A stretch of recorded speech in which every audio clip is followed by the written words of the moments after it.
Hey everybody, welcome to a brand new chapter of Old Man Brad.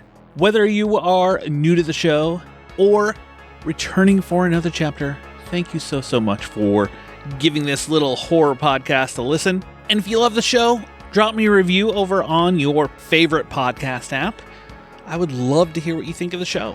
This week I have another new indie horror movie for you. I'm going to chat the new film, The Inheritance, which comes out on July 12th. I also have an interview with the director of the movie, Alejandro Brugués. We chat about the film and other things, so stay tuned for that. Before we get into the movie, I just want to say, if you're in the Cincinnati area, come out to Frightful Fridays, the third Friday of the month. I'm so thankful that I get to host a horror screening on that Friday, and our screening for July is The Blair Witch Project. It is hitting its 25th anniversary, if you can believe that. Came out in July of 1999, but come out on July 19th at 10 p.m. Watch Blair Witch with me. It's going to be a fun time. All right, let's move into The Inheritance. You're probably wondering why I called you all home. It's an Abernathy reunion! Here's Madeline. CJ. And here's Drewski and Hannah Banana. Hi, Cammy. It's been years since we were all under this roof. So quiet. Where is everyone? He sent the staff and security home for the night. Why? I think it's best he tell you himself. Dad, we need you to level with us. What's going on? I asked you all here because by midnight, I'm going to die. What? Dad, you look fine. What did the doctor say? I didn't say I was sick.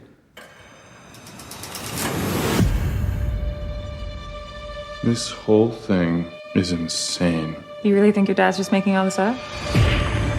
I assure all of you, this is not a game. I've ruined lives in the name of business. And now, there's a price on my head. Hello? You're saying that someone is going to come here and kill you? It's not someone. It's Some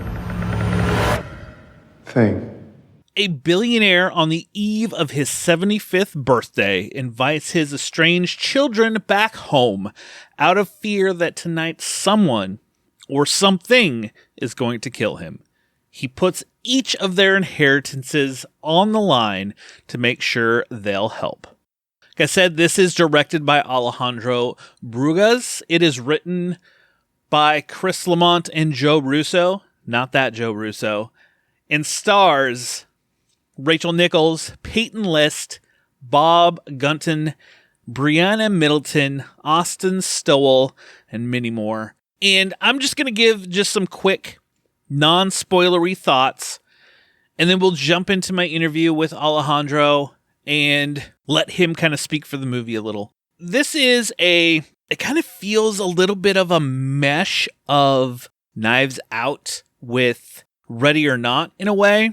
You have this billionaire bringing his children in, so it kind of feels very Knives Out-esque, although our billionaire is not dead by the time they all come in. But he brings them in, tells them that something's going to kill him. They need to help him survive the night, basically. So they're going to do whatever it takes to help that. But you know what? Something is picking them off one by one. Overall, I did enjoy this movie. There are a few things here and there I would have liked to see more of. A few more scares in the film, but it gets darker as it goes along and creepier, which I did love that. And it leads up to this ending with this something that happens at the end that I absolutely would have loved to see more of this, because I did like what we saw at the end. I'm not going to give it away. Yeah, overall, I enjoyed The Inheritance. It's worth checking out. Like I said, it comes out July 12th, so watch for it. I think it's time for me to stop just rambling on. Let's move into my interview with Alejandro. My guest today is known for such films as Juan of the Dead. He had segments in Nightmare Cinema and one of my favorite movies from last year, Satanic Hispanics. His new movie, The Inheritance, comes out July 12th. I want to welcome in Alejandro Brugués. How you doing today? Hello, and thank you for getting my last name right. I worked on it. I really did. It's one of those things like I got to work on the names. We're asking Eduardo, right? Tell people a little bit about The Inheritance and kind of what drew you to this movie. Well, it's a horror movie. It's sort of like a blend of genres, and that was the first thing that drew me in because I always like to be blending genres. And this is a murder mystery, a whodunit, but it's also a horror movie. And I liked how like the movie starts as something and then turns into this other thing. How it passes the baton to this other genre. So I think that was one of the first things that got my attention when I read the screenplay, but also the pace because it's really fast and you have stuff happening all the time. So and that's sort of my vibe. So yeah, I think that was it. As you were like when you read the script and as you were kind of starting, did you have anything that you kind of influenced you in it? Like a lot of things kind of popped in my mind. Knives Out, some Orient Express, and those kind of murder mystery type stuff. Absolutely. I mean, it's obvious. It obviously has some Knives Out. It has some probably Ready or Not vibe. Did it have back then some sort of Succession thing? It's not one of those, but it still has some, the family dynamics. Yeah, it had a little bit of all of that. But it's like sometimes you have the movies that you look at as influences for the big picture, but then as you start working on particular scenes, you're like, oh, this scene is like this is seen in that movie and that kind of thing. And I had a ton of those too. As you were making it, you just said, as you're doing scenes, kind of influences you kind of think of or work at. Are there any particular moments as you were filming you could think of like, oh man, this was like one of my favorites, or this was something behind that one? Shooting this movie, I had a blast. It was one of the best times I've had shooting a movie. So there was a lot of that. Like I cannot say I shot something and I was like, oh, this is the best shot I have done. But it was a lot of of that feeling of I'm really happy with things, with how things are turning out. And, we have some CG, but we also got to do a lot of practical stuff. Most of it is practical. And even the CG stuff is on top of some practical stuff. So that was super fun to get to do like some of those stunts were really, really, really complex. And to be able to pull that off in those conditions was great.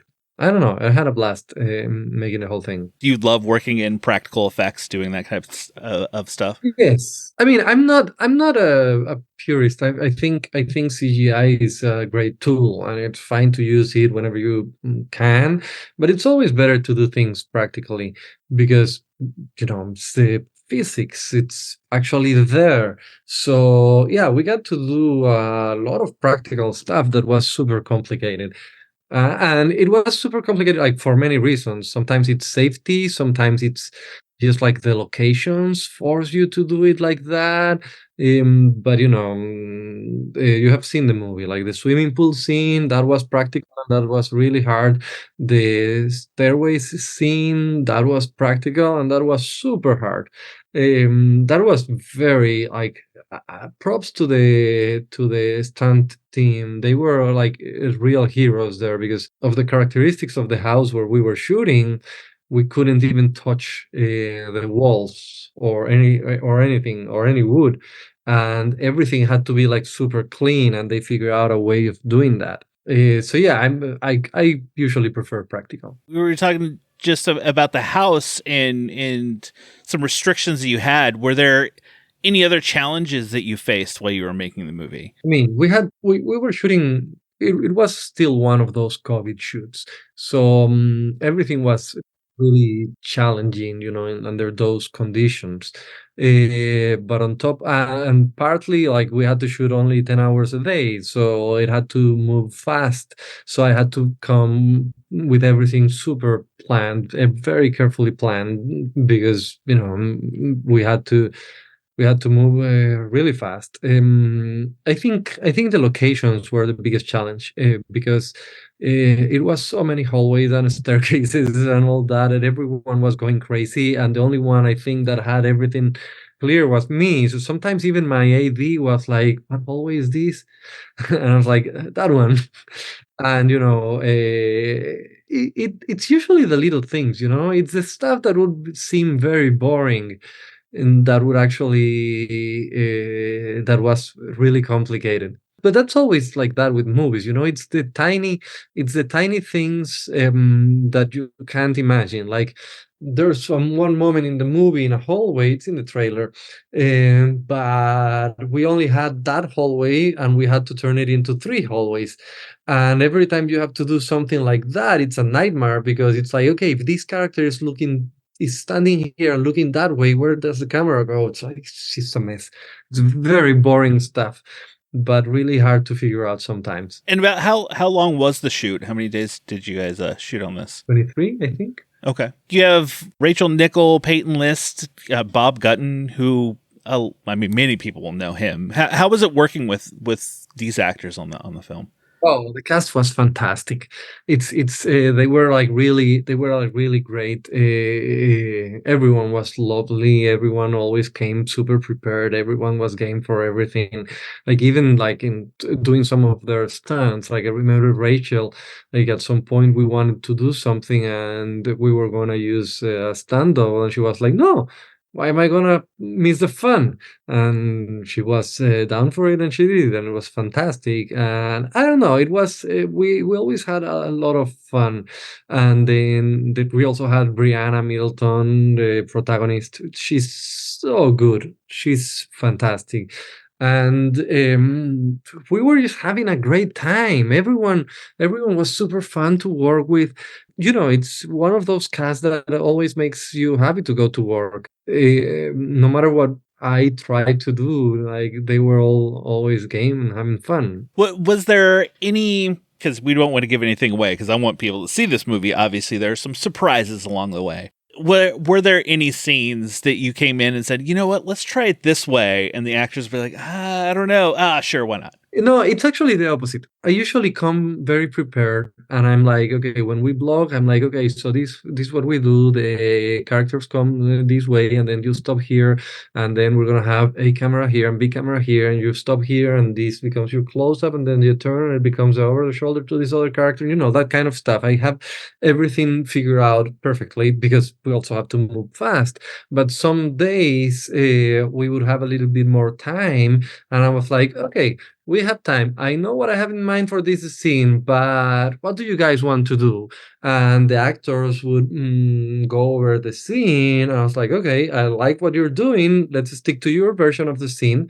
I'm not even going to say what mine was. Let's stick to yours, and this is how we shoot it. So yeah, sometimes if we had time, it was about, for me, it's always about giving them the freedom, to give everyone the freedom. It's a very collaborative process, and you want everyone to feel it's their movie. And the way to do that is just like to let them create, right? So I would always leave room for that if time permits. And yeah, and we probably had some of those that you're saying, where I had something in mind and the actors wanted to do something different. And whenever we have something like that, I'm always down to try their way. Were there any, you've done movies like One of the Dead. I'm sure the Inheritance budget compared to One of the Dead might have been a little larger, but as you've kind of gone along as a filmmaker, learning something new every film, is there some lessons that you learned, on this project was like, oh, you know what, for next time, this could be easier for me, or anything like that? Well, it's tricky, because what you're saying is right, but it's different, because this was a much healthier budget than One of the Dead. But on the other hand, one is a movie where you sometimes had 300 extras and 300 zombies, which is 300 zombies doing a set piece, which is like so difficult to orchestrate. And this is the opposite. You have 6 or 7 characters, but they are all in a house, and it's way more. It's easier to manage. And this was one that allowed me to have fun blocking some scenes and to be able to improvise. I honestly, with the things that I did right before I did this, I did learn some lessons, which is like I don't do only my shot list. I always do a list of everything that will go wrong, because I have done this enough to know what will go wrong, and I write down everything that we're gonna be doing during the day. I write it on my list, and I know if I miss something, it will go wrong. But in this case, I got to apply everything that I was bringing from other movies because we need to move so fast again. I think the moments that I'm more proud of are not like practical moments, are about blocking, because sometimes we would have like 10 or 11 pages to shoot in one day, and again in less than 10 hours. And I remember there was one day we had 11 pages, and everyone was betting. When I got there, everyone was like doing actual bets, like this is the day we go over. But I, the night before, I knew that was going to happen, so I figured out with the blocking how to make it work, and we finish out earlier. So it's I think it was more about that. I'm very good at managing chaos. Like I like to operate. Like, I like the chaos of sets around me. I feed on that energy and that, and you just go forward and make it happen. They don't see you after the shoot when you go home and you just crash because you're just like, I just let it all out. No, actually, in this case, since we were finishing early, we got to hang afterwards. So I even had time for that. Yeah. But no, I crashed when I deliver the movie. Sometimes, somehow your organism knows when you're done. Sometimes you crash when you wrap the movie, and sometimes it's when you deliver the movie. And in this case, it was when I delivered. I do want to thank you, Alejandro, for taking the time out of your day to talk with me. As we wrap up, before we leave, I do want to ask you.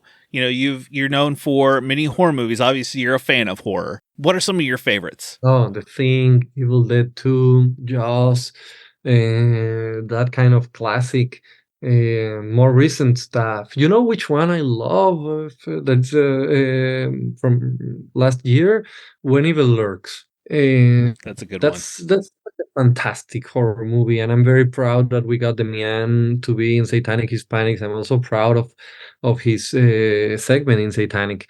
But that's a horror movie that blew me away. I have seen it 3 times. Very proud of calling him a friend. Very, very good one. I think anyone who hasn't seen it needs to check it out and have something happy queued up for afterwards. Yeah, definitely. Thank you again, Alejandro, and I wish you best of luck with The Inheritance, and I'm going to tell everybody, go check it out. It comes out July 12th. Thank you very much, Brad. Again, I want to thank Alejandro for sitting down, taking the time out of his day to chat with me, and wish him all the best with this movie. Like I said, go check it out. It was a pretty fun watch overall. I did enjoy it. And before I leave, I usually leave you with a watch or two to watch at home. I've been stuck in a 70s horror mode right now. And there are a few that I've watched that weren't the best, so I don't really have anything new really to throw out there to you guys, except, well, take that back. There is one film that I watched. My good friend Drew from the Real Feels podcast, during our 2B Tuesday we did for World UFO Day, we did aliens and UFOs.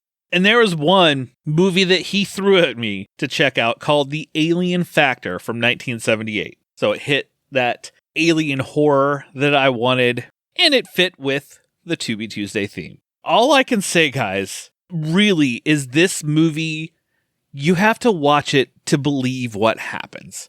I can't even explain it. I can't explain it. It is one of those movies I think that is just honestly so bad it's good.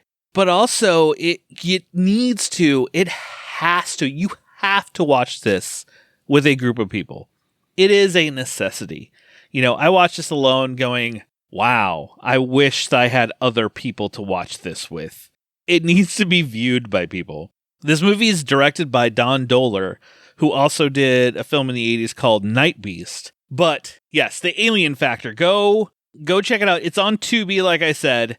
And get a group of friends together, have a few drinks. I'm not fully recommending this movie because honestly, it's not good, but it is so much fun to laugh at it, to have fun with it, to just, all those things. So there you go, the alien factor.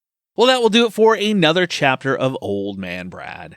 Just make sure you subscribe to the show and you will never miss any chapter of Old Man Brad. I will be back next week with a review for the new film Oddity, and I also have a couple other fun episodes in the works for July. But just subscribe and you'll never miss them. Just snuggle up in that blanket, turn off the lights, because it's okay to be scared. We'll talk to you later, everybody.